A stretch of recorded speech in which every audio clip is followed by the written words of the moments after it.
Students, पिछली video में हमने धर्म सुधार आंदोलन के प्रभाव के बारे में पढ़ा था।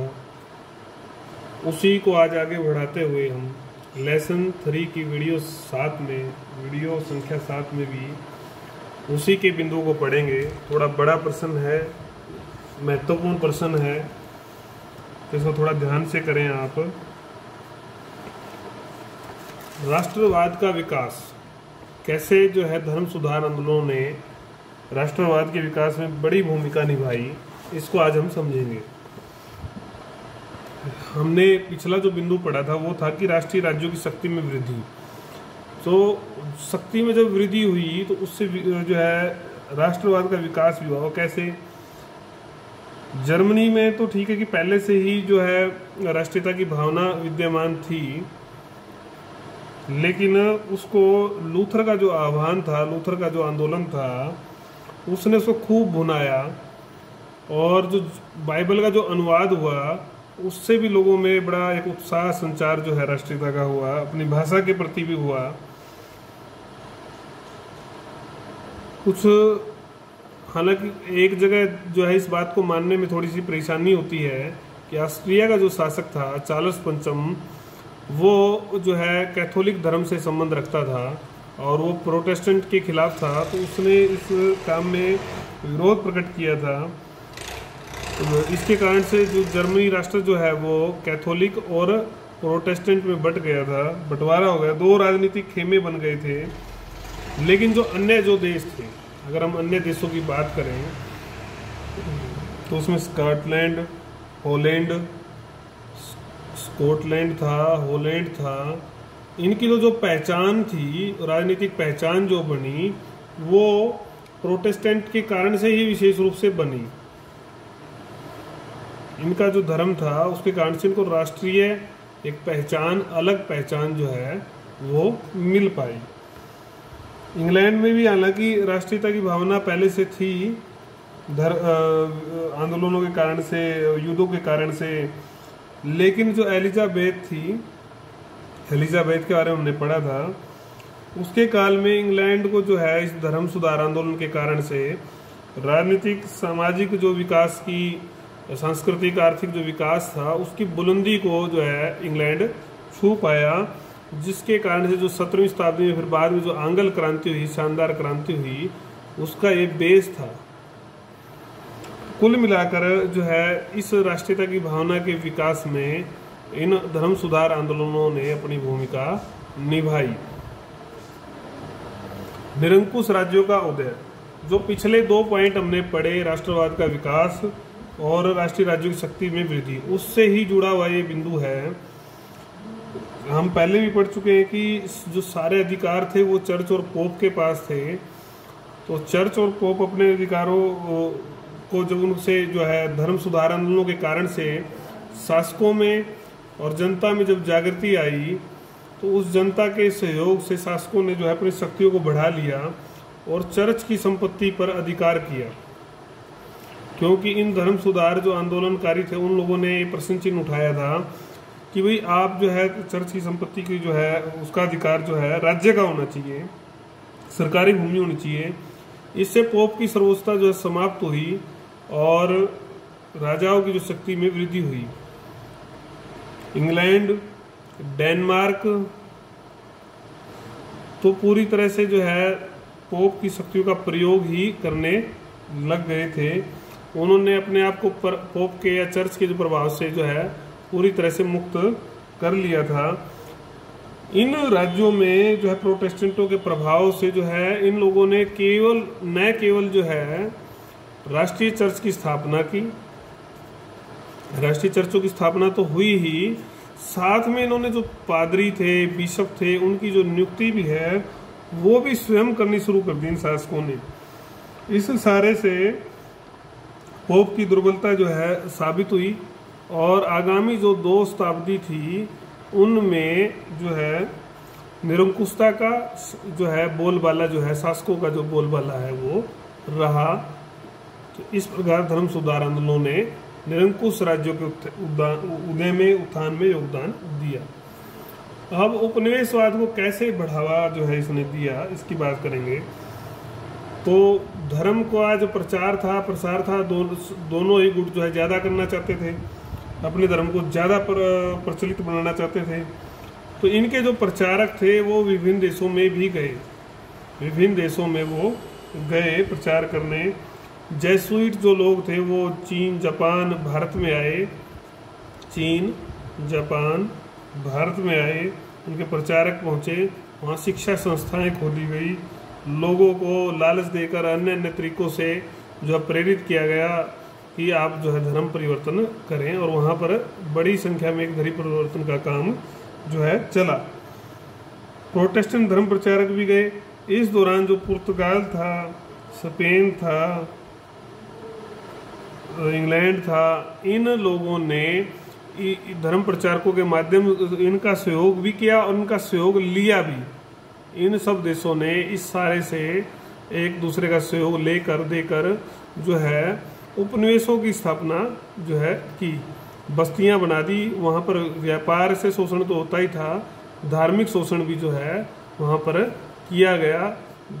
देशों की जो संस्कृति थी, जो धर्म था, उनको भ्रष्ट किया गया। और वहाँ पर हालांकि कुछ सुधार भी हुए इनकी कारण से, लेकिन इन लोगों ने धर्म परिवर्तन का भी एक बड़ा काम किया। व्यापार और वाणिज्य का विकास।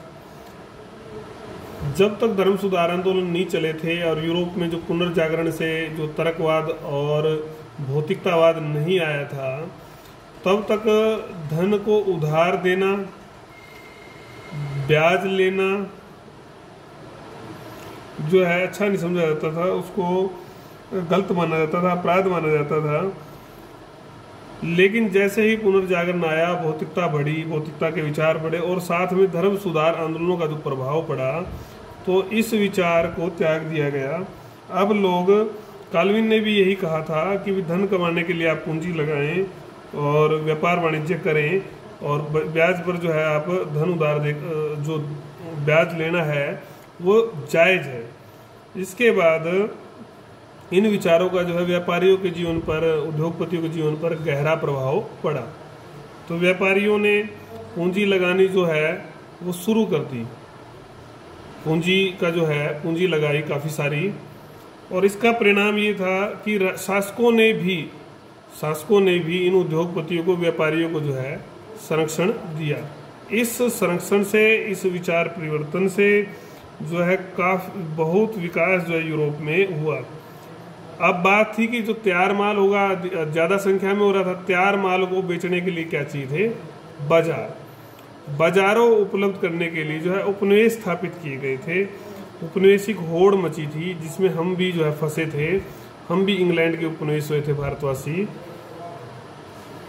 इस सारे से एक तो उपनिवेशों की होड़ मची इंग्लैंड, फ्रांस, पुर्तगाल में, और दूसरा जो काम हुआ वो क्या हुआ था? व्यापारिक मार्गों की खोज, ताकि ज़्यादा से ज़्यादा व्यापारिक मार्ग खोज के ज़्यादा से ज़्यादा माल बेच सकें और ज़्यादा से ज़्यादा कच्चा माल ला सकें। धन कमाने का जो ये काम है चला, तो इन विचारों ने जो लोगों की मानसिकता बदली, उस मानसिकता से व्यापार और वाणिज्य का भी खूब विकास हुआ। बात करते हैं हम कृषक विद्रोह की। शुरू में ही हमने जब जर्मनी में सुधार आंदोलन को पढ़ा था, तो लूथर के विचारों से प्रभावित होकर जो दक्षिणी जर्मनी के किसान थे, उन्होंने कुलीन किसानों के विरुद्ध विद्रोह किया। और उस विद्रोह को हालांकि बाद में विचार जब बदल गए लूथर के, तो लूथर ने ही कहा कि इसको जो है दबा दो। दबा भी दिया गया, लाखों हजारों किसान भी मारे गए।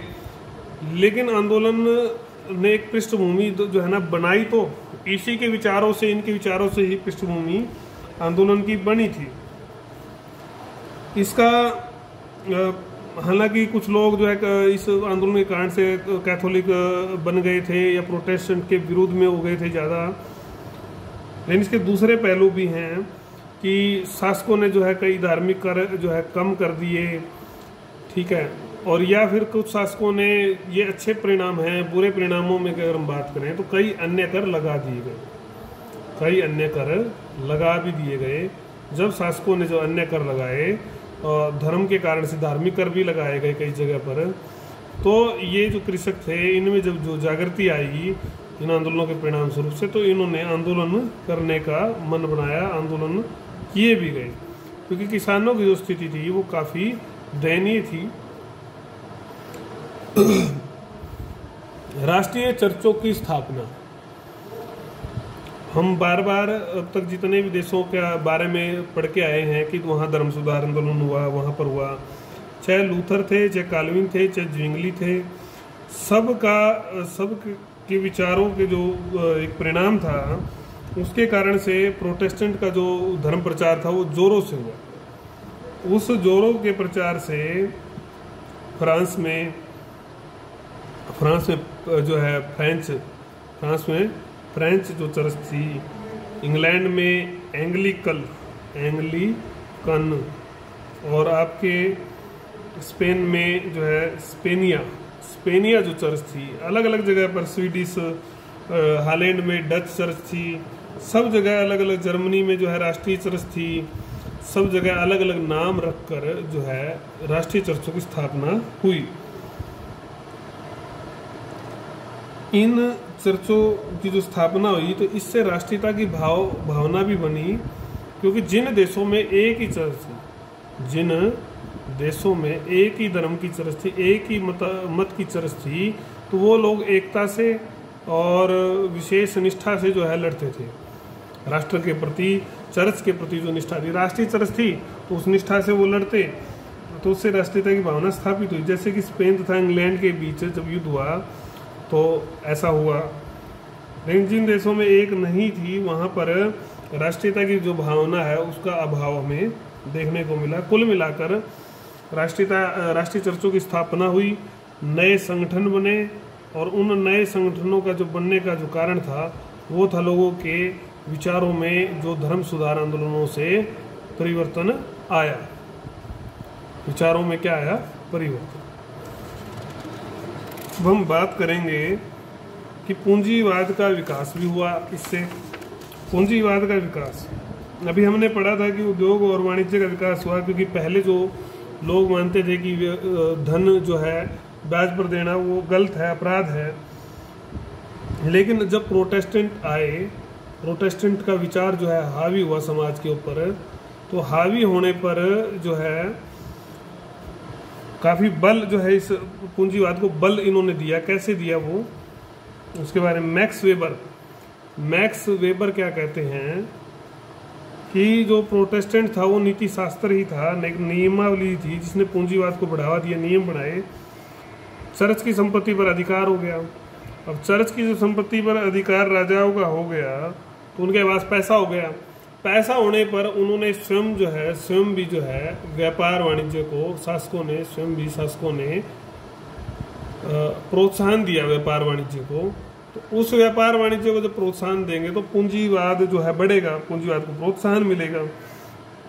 क्रिस्टोफर हिल ने भी कहा कि कैसे धर्म सुधार आंदोलन ने औद्योगिक क्रांति के लिए उपयुक्त, बल्कि कुछ लोग जैसे क्रिस्टोफर हिल तो मानते कि औद्योगिक क्रांति का जो मार्ग था, वैज्ञानिक या औद्योगिक क्रांति का जो मार्ग था, वो भी जो है इससे ही निकलता है, धर्म सुधार आंदोलनों से। क्योंकि बहुत सारी धर्म ने, कैथोलिक नियमावली ने बाधाएं पैदा कर दी थी। जैसे कि अभी हमने बताया कि धन आप लेना ही जो है ब्याज पर वो अपराध था, तो उन सब नियमों को जो है रोक दिया, उनके ऊपर जो है उनको असत्य ठहराया गया। तो लोग फिर जो है इस खासकर की जो मध्यम वर्ग था, व्यापारिक वर्ग था, उसको जब इन सिद्धांतों पर चोट हुई तो उस चोट के परिणाम स्वरूप वो बेखौफ बिना भय के जो है पूंजी लगा सकते थे, ये काम कर सकते थे, और इस सब से फिर पूंजीवाद को बल मिलना था। शिक्षा का प्रसार, इस मामले में दोनों ही जो कैथोलिक और आपके जो है प्रोटेस्टेंट थे, दोनों ने ही खूब शिक्षा संस्थाएं खोली।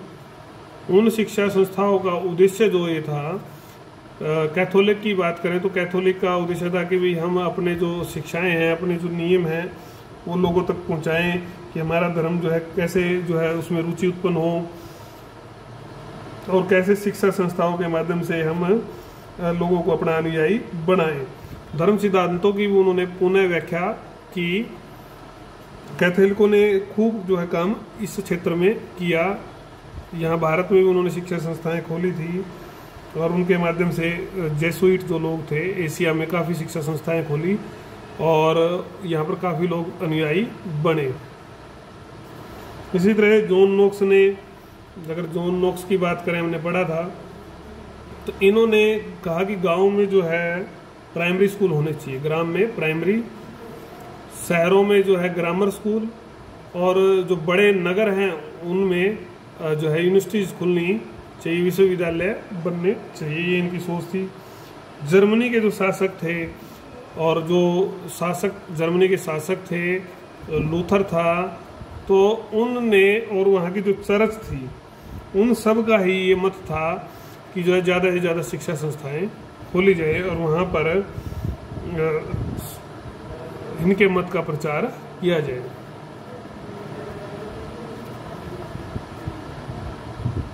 प्रोटेस्टेंटों ने एक और काम बड़ा किया था, वो था बाइबल का विभिन्न भाषाओं में अनुवाद। इससे भी शिक्षा को, क्योंकि लोग पढ़ना चाहते थे, तो शिक्षा को लोगों ने ग्रहण किया और बाइबल को वो पढ़ पाए, और इससे भी शिक्षा में प्रसार जो है हुआ। कला और साहित्य का विकास, पहले जो हम पढ़ चुके हैं कि सारा मामला जो है धर्म पर आधारित था, लेकिन अब लौकिक जो इस जीवन से संबंधित है, भौतिक जीवन से संबंधित है, धर्मनिरपेक्ष जो रचनाएं हैं, चाहे वो चित्र था, चाहे वो मूर्ति थी, चाहे वो भवन था, वो सब अब बनने जो है शुरू हुए। पहले जो है सारी जो मूर्तियां थी, चित्र थे, वो ईसा मसीह या अन्य जो इसके परिवार से संबंधित थे उनके इर्द गिर्द ही बनते थे। लेकिन अब साधारण जो पुरुष थे, स्त्री थे, उनके चित्र, उनकी मूर्ति भी बनने लगी। ये अंतर इस काल में आया।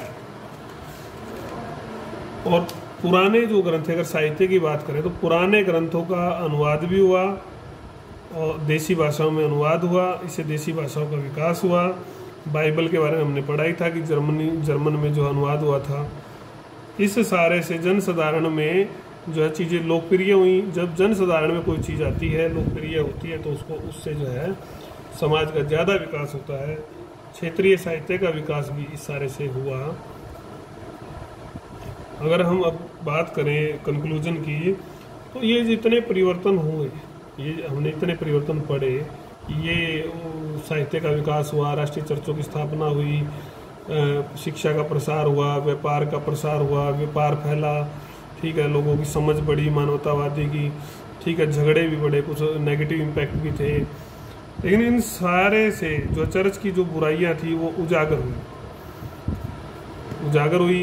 पोप और पादरी का जो भ्रष्ट जीवन है उसके ऊपर जो है ना प्रश्न चिन्ह लगे। लोगों ने सुधार के रास्ते अपनाए, काउंटर रिफॉर्मेशन भी शुरू हुआ, प्रति धर्म सुधार भी किया गया। इस सारे से जो है यूरोपीय लोगों का जो जीवन था, समाज का जो जीवन था, उसमें जो है बड़ा परिवर्तन जो है आया। बड़ा परिवर्तन ऐसा नहीं था कि किसी एक ही क्षेत्र में आया हो, चाहे वो राजनीतिक हो, चाहे सामाजिक हो, चाहे वो आर्थिक हो, और चाहे वो आपका सांस्कृतिक हो, सभी चीज़ों में आमूलचूल परिवर्तन की ओर समाज बढ़ा। तो ये हमने अभी तक पढ़े इसके धर्म सुधार आंदोलन के प्रभाव। आप इसको अच्छे से देखेंगे और पॉइंट्स को लिखेंगे, अपने नोट्स बनाएंगे, ताकि आपको एग्जाम में प्रॉब्लम ना आए। तो आप इस लेसन को अच्छे से याद करें, समझें, कोई परेशानी आ रही है तो उसको पूछें। धन्यवाद।